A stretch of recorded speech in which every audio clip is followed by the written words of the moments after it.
ഞങ്ങളടക്കമുള്ള മാധ്യമങ്ങൾ 11 മണിയോടുകൂടി നൽകിയ മിഡിൽ ഈസ്റ്റിൻ്റെ പുതിയ അപ്ഡേറ്റ്സ് അനുസരിച്ച് ഇസ്രായേലിന് പ്രത്യേകിച്ച് ലെബനനുമായി അതിർത്തി പങ്കിടുന്ന ഇടങ്ങളിൽ സൈറൻ മുഴങ്ങുന്നു എന്ന ഒരു വാർത്തയായിരുന്നെങ്കിൽ ഇപ്പോൾ ആ സൈറൻ മുഴങ്ങിയതിൻ്റെ പിന്നാലെ 5 റോക്കറ്റുകൾ ലെബനിൽ നിന്നും ഇസ്രായേലിലേക്ക് പതിച്ചിരിക്കുന്നു എന്നുള്ള ഒരു വാർത്ത തന്നെയാണ് നൽകാൻ കഴിയുന്നത്.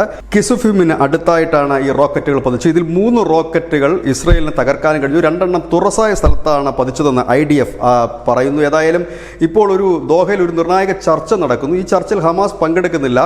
കഴിഞ്ഞ ദിവസം തന്നെ അത്തരത്തിലൊരു സൂചന നൽകിയിരുന്നു. കാരണം ഈ ഹിസ്ബുള്ളയും ഒപ്പം തന്നെ ഹമാസുമൊക്കെ ഈ ചർച്ച കലക്കുന്നതിന് വേണ്ടിയിട്ടും ഒരു സമാധാന അന്തരീക്ഷം തകർക്കുന്നതിന് വേണ്ടിയിട്ടുള്ള ശ്രമം ഉണ്ടാകുമെന്ന്. ഏതായാലും ഇന്ന് രാവിലെ മിഡിൽ ഈസ്റ്റിൽ നിന്നുള്ള ഒരു വലിയ ഇൻഫർമേഷൻ അല്ലെങ്കിൽ വലിയ റിപ്പോർട്ട് തന്നെ ഈ സൈറൻ മുഴങ്ങുന്നതുമായി ബന്ധപ്പെട്ടാണെങ്കിൽ ഇപ്പോൾ സൈറൻ മുഴങ്ങിയതിന് കാര്യമുണ്ടായിരുന്നു എന്നുള്ളത് തന്നെ റിപ്പോർട്ടാണ് പുറത്തു വരുന്നത്. 5 റോക്കറ്റുകളാണ് ഹിസ്ബുള്ള ലെബനൻ്റെ വടക്കൻ ലെബനിൽ നിന്നും തൊടുത്തു വിട്ടിരിക്കുന്നത്. ഏതായാലും ആളപായം ഉണ്ടായതായിട്ട് റിപ്പോർട്ടുകളൊന്നുമില്ല. ഒരുപക്ഷേ ഇതിൻ്റെ ഒരു തിരിച്ചടി അധികം വൈകാതെ തന്നെ ഉണ്ടാകുമെന്നും കൂടി പ്രതീക്ഷിക്കുന്നു. News desk news India Malayalam.